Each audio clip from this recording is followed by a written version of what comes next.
It is with a sense of duty that I take part on the 16th European Union Day against crime, against impunity for genocide, crimes against humanity and war crimes, on behalf of the Presidency of the Council of the European Union.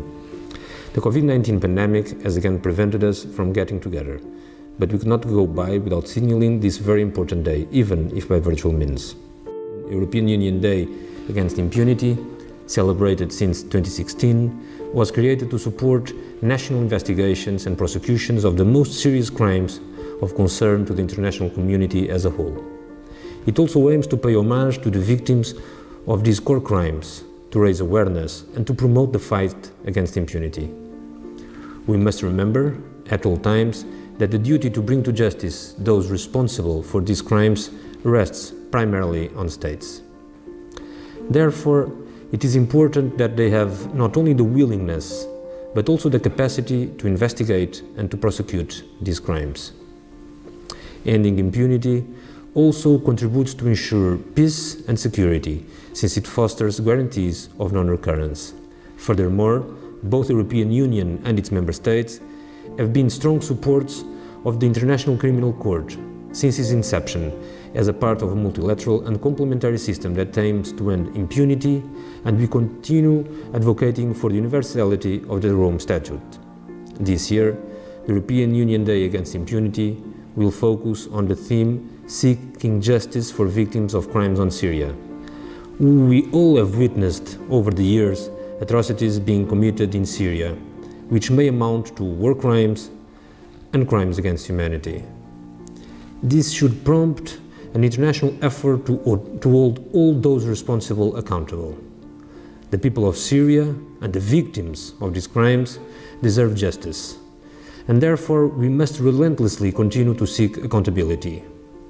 Ending impunity and bringing those responsible to justice will not only prevent such crimes from continuing to being committed, but will also play an important role in bringing peace to Syria and will provide redress to its many victims. In this context, we must work together to help the Syrian people to reach a credible political situation that meets their legitimate aspirations in accordance with the UN Security Council Resolution 2254. Today, you will hear from representatives from the European Union and from member states, but also from the victims and the survivors. They will reflect on these 10 years of escalating conflict in Syria and will address activities undertaken by both the European Union and its member states in their fight against impunity and for accountability.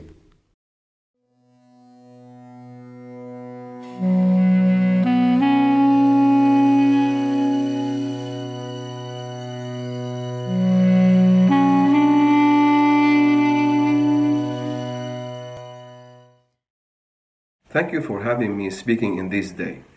I want to start with a short story told by the prominent opponent Michel Kilo, who left us a couple of weeks ago. Once, when he was detained, he met a woman with her child, who was born in the custody.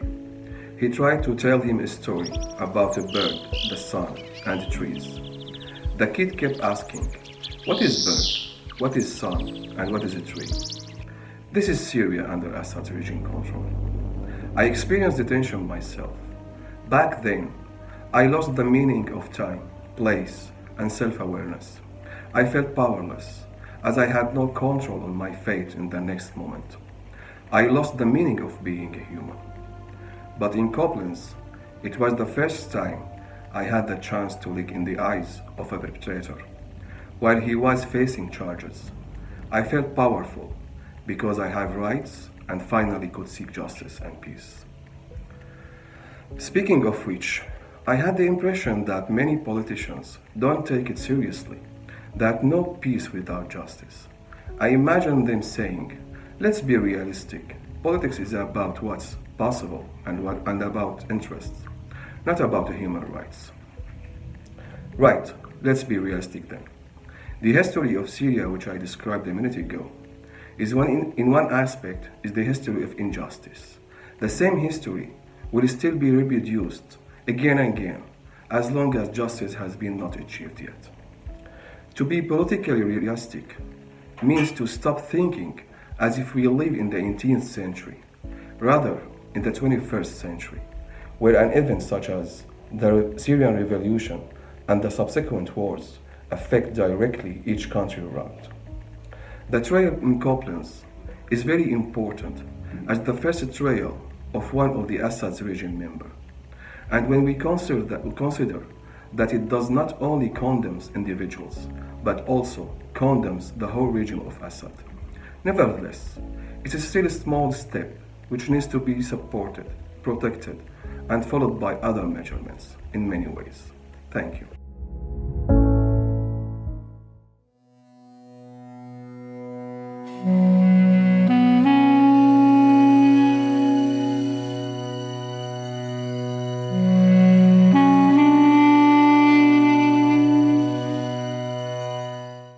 The fight against impunity and the promotion of international criminal justice are key commitments in the European Union's foreign and security policy.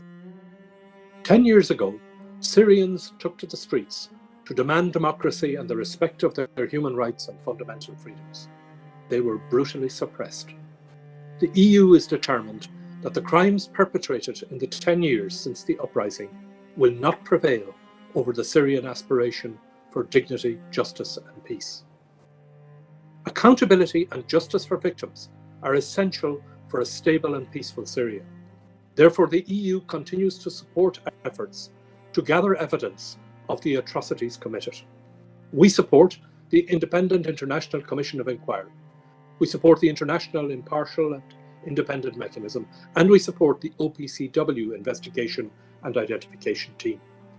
Because the facts relating to the crimes committed in the course of the Syrian conflict must be documented with a view to future prosecution. The EU has also provided funding to a number of Syrian NGOs working on accountability and transitional justice, particularly at local level, as well as to international initiatives for transitional justice in Syria. All those responsible for war crimes or crimes against humanity must be held accountable. Given the seriousness of the crimes in question, the EU continues to call upon the UN Security Council to refer the situation in Syria to the International Criminal Court. The prosecution of war crimes under universal jurisdiction at national level can also make an important contribution to securing accountability. Prosecutions have been brought against perpetrators in several EU countries, and a number of convictions have already been secured. The EU has imposed targeted sanctions against individuals and entities that are behind the repression of the Syrian people. These sanctions will not be lifted unless that repression ceases. The EU promotes a global order based on the rule of law, in which there can be no shelter for the perpetrators of the most serious crimes. Sustainable peace in Syria or elsewhere cannot be successful without justice. The EU is committed to end impunity in Syria and to help bring justice to the victims and to their families.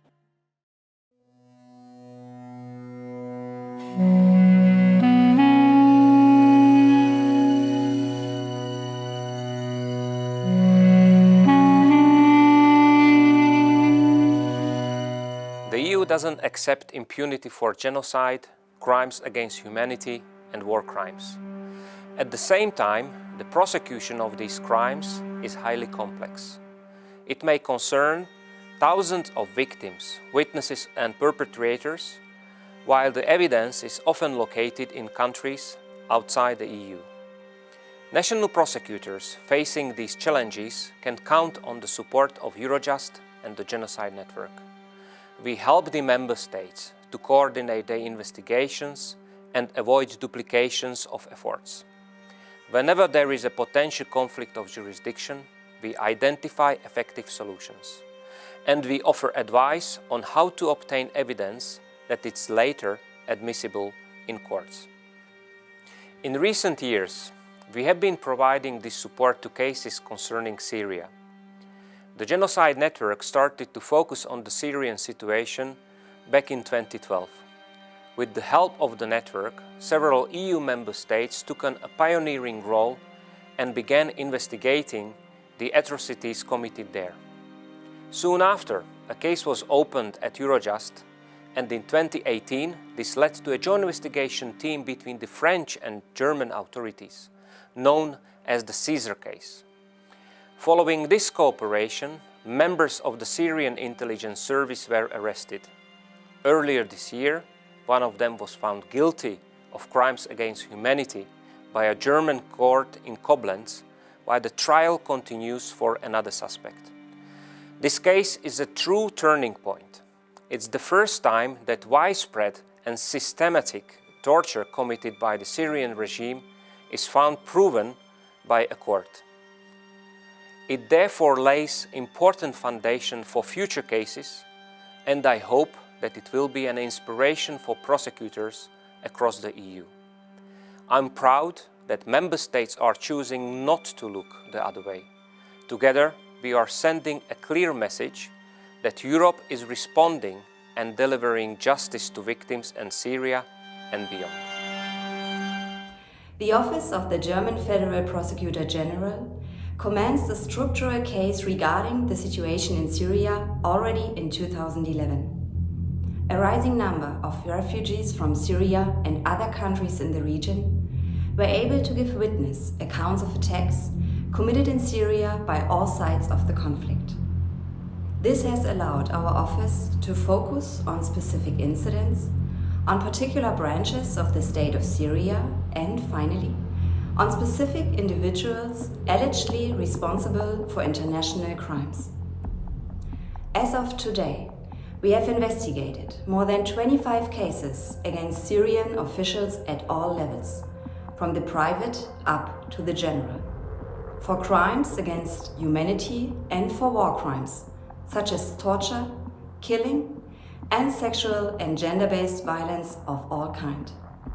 Some cases concern the command responsibility of high-ranking officials for complex issues, which required the examination of large amounts of evidence. Others relate to single attack, committed by a single perpetrator. One of these cases is the case of Anwar A. and Ayad A., known as the first case worldwide against members of the Syrian intelligence service for crimes against humanity. According to the indictment, they participated in the torture regime in the detention facility of the intelligence service notorious branch 251. In February 2021, the Higher Regional Court of Koblenz handed down the first judgment against a Syrian official for international war crimes.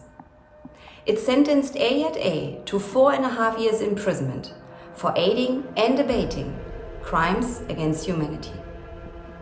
Most remarkable is the court's finding that imprisonment in branch 251 alone, regardless of any abuse suffered there, constitutes torture due to the horrible detention conditions. This paves the way for other judgments and provides an example that it is possible to answer such a horrific system of terror and fear with the rule of law. We are expecting the judgment against Anwar A. to be delivered to the end of this year. One of our latest cases concerns a doctor who is presumed to have tortured victims in hospitals under the control of the Syrian Secret Service. However, these proceedings are only a start. Establishing justice means a lot more. Only together with like-minded states, justice systems may be successful in holding the most responsible persons accountable. This is why we created with France a joint investigation team to investigate and prosecute international crimes committed by the Syrian regime from 2011 onwards.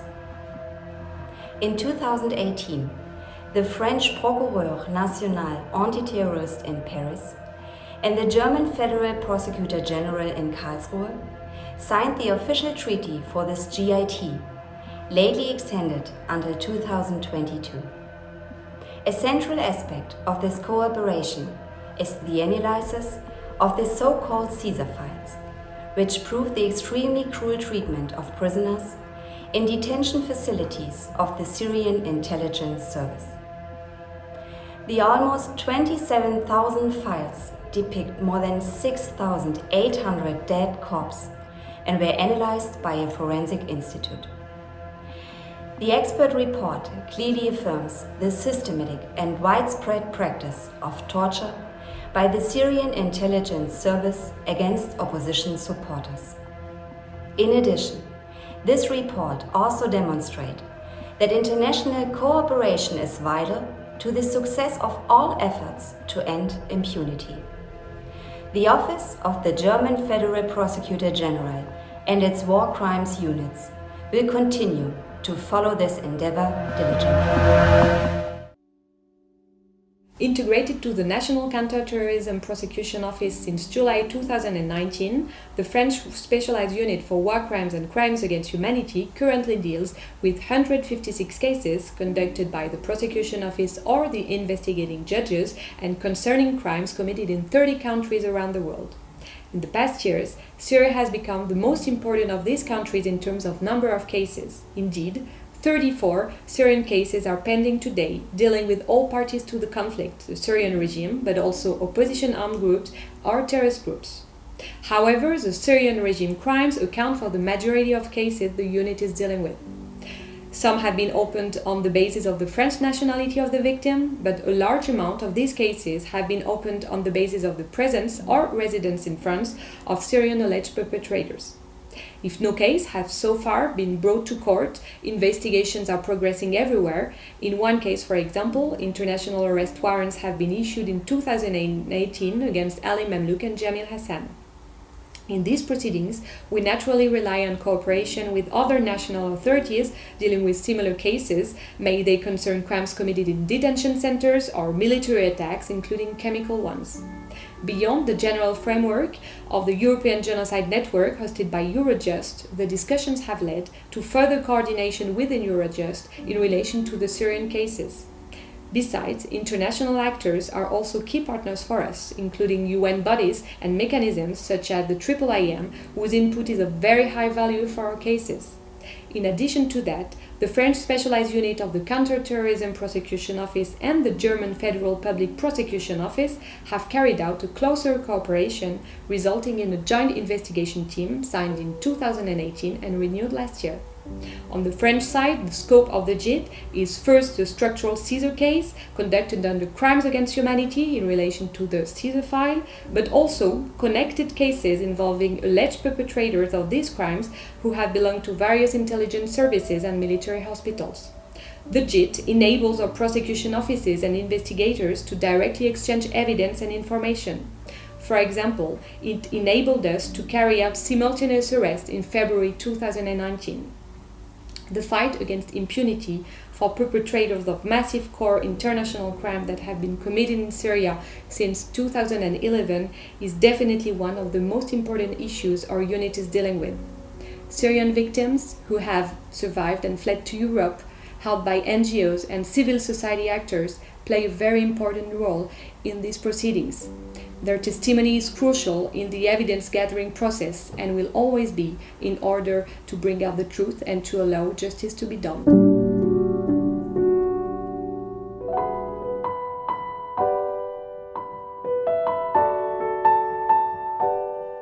We have had several convictions relating to the Syrian and Iraq conflict in Sweden. Sweden was the first country to deliver a judgment establishing that there was a non-international conflict in Syria. It was also the Swedish court that first convicted a person that was a member of the Syrian regime. So how come all these cases were in Sweden? Well, I would say that there are three key factors. The first one is that Sweden has a permanent war crimes unit within the police, and we have specially appointed prosecutors working with core international crimes. What's significant for these first cases is that they're based on digital evidence. That is, documentation that in some way was identified and transferred to a national authority. The fact that we had already trained prosecutors and investigators enabled a rather quick process to bring these cases to court. The second is the Genocide Network and the legal framework of judicial cooperation within the EU. I believe that these cases and those that followed would not have been possible without the permanent war crimes unit and the existing judicial cooperation within the EU. The network especially is invaluable for a small country like Sweden. It would allow us to have direct communication with prosecutors and investigators in Europe and also with associate partners. We can discuss anything from individual cases to complicated legal matters of core international crimes. We could even have joint investigations, and the legal framework for this is already there. Third is perseverance. So far, all of our convictions has concerned rather low-level perpetrators. Now, of course, this is important. Ending impunity means accountability on all levels. However, Sweden will always seek to hold those most responsible accountable, and has, since 2015, collected evidence relating to Syria. I would like to say that this is still the beginning. Now, maybe this is not satisfying for the victims, but my message is that we're getting there. More evidence is being identified and links are constantly being made. Our colleagues in Europe have already begun the path, and for us, success is not only convictions in Sweden, it's our ability to assist investigations and to make sure that no serious offender feels that there is a safe haven in Europe. There is compelling evidence that Syria has committed widespread, gross human rights violations against Syrians, including torture. There is a pattern of such practices, in clear violation of the Convention Against Torture. And for this, Syria incurs responsibility under international law. This systematic practice of torture has moreover been met with complete impunity. Beyond outlawing torture, the Convention Against Torture also requires states to provide redress for victims and to investigate, prosecute and punish perpetrators of torture. Syria has clearly breached these obligations. Even insofar as its domestic legislation would meet minimum requirements, in practice, no redress can be achieved and no justice is obtained. In fact, those filing a complaint in Syria run the risk of becoming victims themselves. Such violations continue to this day. The Netherlands has decided to trigger the dispute settlement mechanism under the UN Convention Against Torture. The first step prescribed in this convention is to try and settle the dispute by means of negotiations. In its diplomatic note, the Netherlands has requested Syria to enter into negotiations concerning its breaches of the convention and the legal consequences flowing from them. This is a necessary step before the case can be submitted to an international court or tribunal. We are pleased to say that Canada joined our initiative as of March 2021. When it comes to the next steps in the procedure, there are several scenarios. Syria has responded to our request to negotiate. We are in the process of taking the necessary steps. We will of course negotiate in good faith and genuinely attempt to settle the dispute. At the same time, we will not accept a compromise that fails to do justice to the victims. Should the negotiations reach a deadlock, we will then pursue the path prescribed in the Convention Against Torture. The fact that we sent a diplomatic note to Syria is not a sign of reproachment.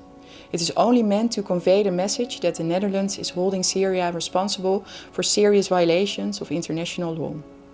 As to the specific outcomes of any settlement, be it through negotiations or through judicial settlement of the dispute, the most important goals are to obtain justice for the Syrian victims of the most serious human rights violations and to hold the perpetrators to account. This is to be both an outcome in terms of reparation for the victims and in terms of prosecution of the perpetrators. On both counts, the Netherlands would like to see international supervision to ensure that they become reality rather than empty promises. Then, our cooperation with states. We are very happy with the support we have received. We received supporting statements from about 20 countries. We therefore hope for continuous support. For example, if your state is investigating or prosecuting acts of torture in Syria, in particular committed by the regime, we would welcome any further information in this respect. This can be by receiving primary evidence such as witness or victim statements.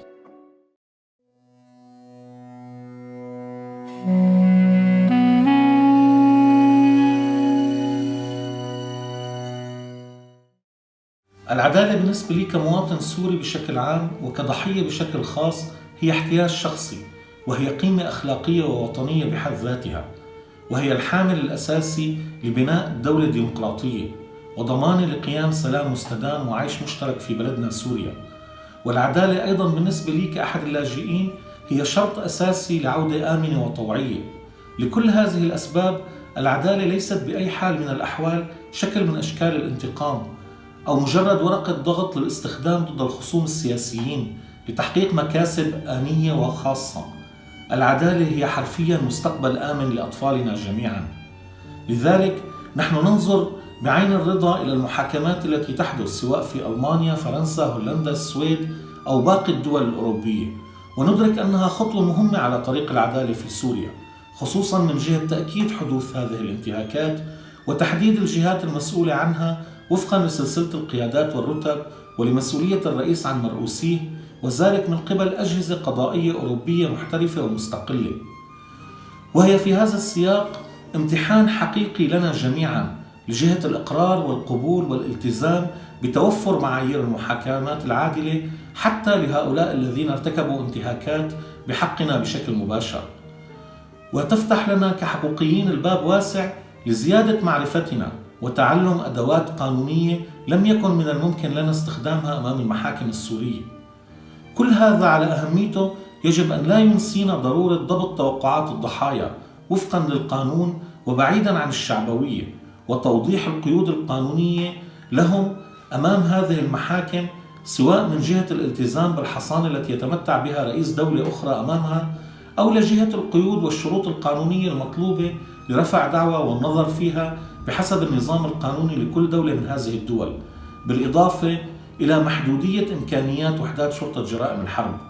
لذلك يجب علينا استمرار العمل على إيجاد مسار وطني للعدالة الانتقالية يضمن حقوق جميع الضحايا بغض النظر عن اصطفافهم السياسي أو انتماءاتهم الدينية أو العرقية، ويسعى لمحاسبة كبار المنتهكين من كافة الأطراف دون أي استثناء، ودون إغفال مركزية القضايا الأخرى مثل الحقيقة وجبر الضرر وضمان عدم تكرار الانتهاكات كأحد مكونات هذه العدالة الشاملة.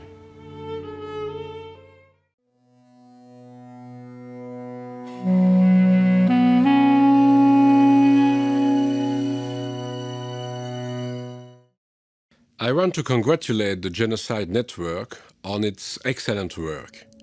Eurojust's new role is clearly paying off. In the next years, the Commission will reinforce the agency's ability to cooperate with new partners in the Middle East. The national judicial authorities are also making impressive use of the EU tools at their disposal. The European Arrest Warrant is one of them. It enables authorities to catch and bring criminals in the European Union to justice faster. Another is the European Investigation Order.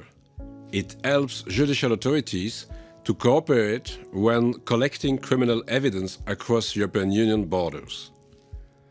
We are now working to increase exchanges of electronic evidence with the launch of the e-evidence digital exchange system.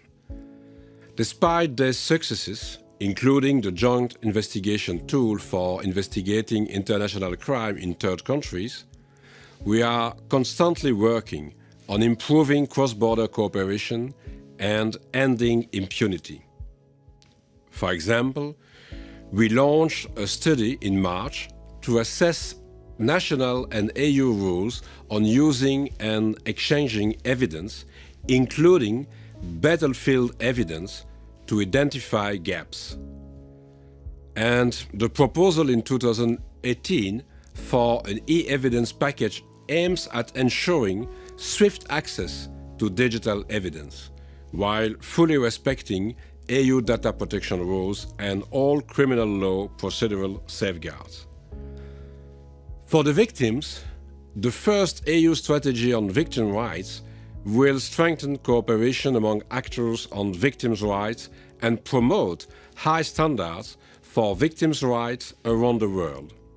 The 2012 Victims' Rights Directive already protects victims of crime for which proceedings occur in the European Union, including victims of core international crime. It also ensures the right to access information and support. We are now checking the need to improve these rights. As more core international crimes are brought to justice in the European Union, The efficient use of these tools for handling cases is vital for tackling the impunity gap. And I strongly encourage justice professionals to follow training in line with the Commission's new European Judicial Training Strategy for 2021 till 2024.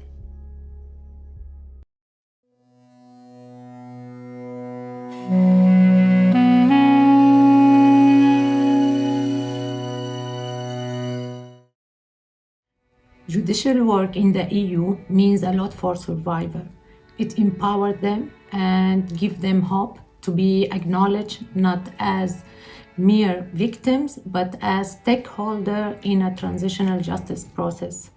As someone who works on Al-Khatib trial in Koblenz with the team, I can say that the trial gives the survivors a formal recognition as it allowed them for the first time to act against the perpetrator.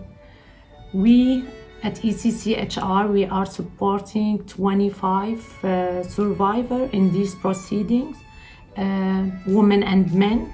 Most of them, they have already testified before the court and had the chance to speak out about the crimes they were subjected to or they witnessed during their detention, including sexual and gender-based crimes. As a feminist and a human rights lawyer, I believe that the fight for justice should be conducted with gender lenses and the intersectional aspects. It should be analyzed not only the impact of the crimes on victims, but on the society as a whole, especially in the Syrian context where crimes against women and their bodies were used as a weapon of war. So therefore, it is of great importance that the SGBV crimes in detention facilities are investigated and recognized not as isolated incidents, but as crimes against humanity. This was the main aim, both in a motion that we filed before the Koblenz court and also a criminal complaint that we filed to the German Federal Public Prosecutors last June. I believe that we have achieved big steps so far, which gives a strong basis for future work, but I believe there are still huge steps to be done. By working together, EU, national authorities, civil society and victims, we're taking steps and progressing the fight against impunity for the crimes committed in Syria. Last year's event was devoted to crimes of the so-called Islamic State and cumulative prosecution of its fighters. This year, we address the crimes of the Syrian regime. Immense work has been already done by the Genocide Network, Eurojust, EU institutions and NGOs to respond to the victims' call for justice and bring cases to courts. Our work is far from over, but it is a promising start. Syria is one situation. The number of cases in the EU is growing. Last year, about 1,500 new cases opened relating to many different situations and countries across the globe. At the end, I would take the opportunity to thank investigators, prosecutors, judicial cooperation experts, investigative magistrates, and civil society colleagues assembled in the Genocide Network for their commitment and dedication to punish the perpetrators and deliver justice to victims. This day recognizes your efforts at the national level, not allowing the gravest crimes go unpunished and prevent EU from becoming a safe haven for war criminals. With these efforts, we all pay respect to all the victims of these horrible crimes.